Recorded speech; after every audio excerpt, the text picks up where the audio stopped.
Well, I think one is mentorship. First, before you even jump into something, grab, good mentors that have a lot of integrity and also been in sectors in which you may have a level of interest, that have had the ups, the downs, and that have had some staying power in those industries. So I think mentorship is one of the big key pieces. And then educate yourself as well. And then the third thing is pace yourself, because oftentimes, especially now, you see entrepreneurship as a key to, of course, financial success. But at the same time, it also comes with being prepared. And so we live in a society, and what's often is, it's instant, and nothing is instant in entrepreneurship, unless, you very few times you have situations where the road is just up. Just about 2 weeks ago, as we were visiting another property that's close to one of ours, and what she said is like, listen, Haroun, we have a saturation of the luxury multifamily happening. And we have now put stabilization, which used to be at 92%,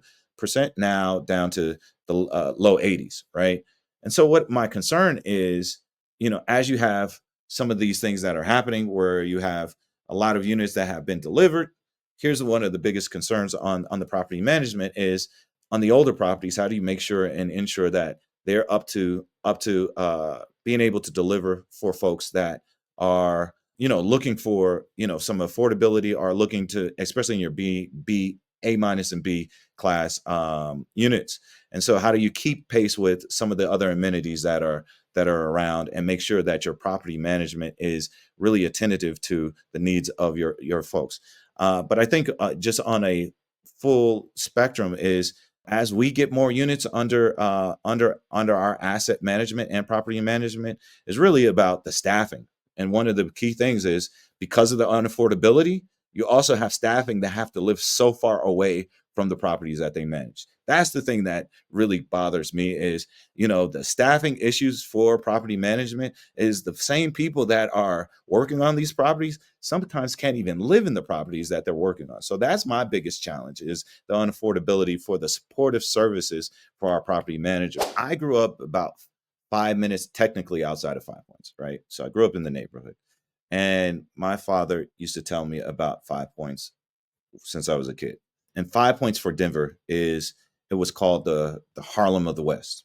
And so what it was is that it in the 1920s there was a big influx of African Americans into the city of Denver for opportunities. And they moved into this neighborhood called Five Points. And the reason it's called Five Points is because of the streets at 26th, 27th, Washington, and Walton, all of them coming to align at a 5 point intersection. This was a part of the streetcar in Denver. And so you had the porters and waiters, and then you had a lot of other economic opportunity that were here in Colorado.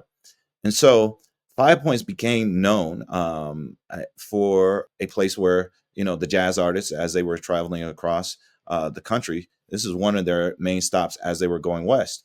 And so they would stay and play in Five Points. So, if you think about Ella Fitzgerald, Dots Fam, Duke Ellington, you think about Billie Holiday, you think about all of these greats, they stayed and played in this neighborhood.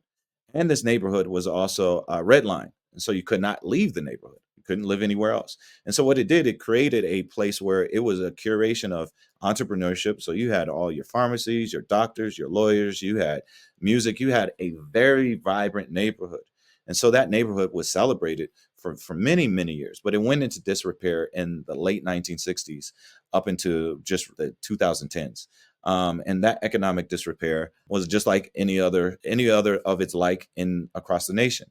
And so for me, it was, when I was growing up, it was in a place of disrepair. I always heard about these stories, like, here's what this legend used to do, and here's, and some of those people lived even at the time when I was a teenager. Matter of fact, my first place that I leased from, it was a commercial space, and I leased from a gentleman named Charles Cousins, and he was a legendary figure in Five Points. And I would go drop off my check for rent to his house, and he would tell me about how he started in business, and he started in business like I did. He was in real estate, and he started in business he was operating jukeboxes. And so all this history was in the neighborhood, but it came in disrepair. And so for me, it was like, I don't need to rewrite a story.